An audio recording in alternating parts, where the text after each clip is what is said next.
माचिस बेचने वाली लड़की। एक ठंडी सर्दी की रात थी। बर्फ गिर रही थी और ठंडी हवा तेजी से बह रही थी।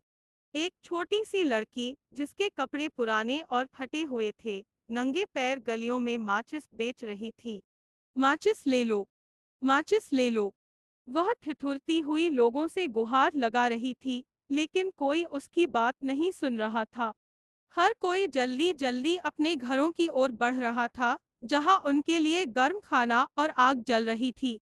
लड़की बहुत भूखी थी, लेकिन उसे घर जाने की हिम्मत नहीं थी।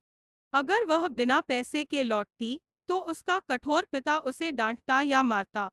डर के मारे वह एक दीवार के कोने में सिकुड़कर बैठ गई। अपने ठंडे हाथों को गर्म करने के लिए उसने एक माचिस जलाई।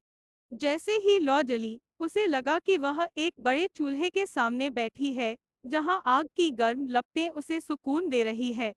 लेकिन जैसे ही माचिस बुझी, उसकी कल्पना भी गायब हो गई। उसने दूसरी माचिस जलाई।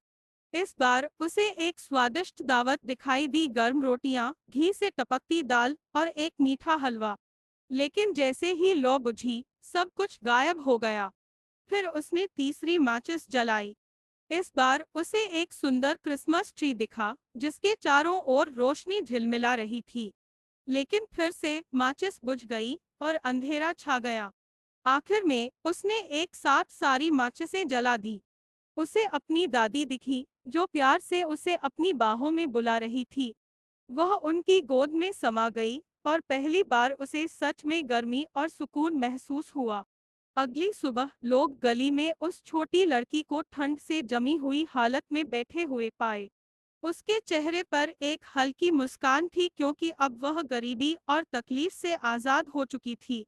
यह कहानी गरीबी और कठिनाइयों की मार्मिक सच्चाई को दर्शाती है, लेकिन साथ ही यह उस छोटी लड़की के सपनों और आशाओं की सुंदरता को भी उजागर करती है।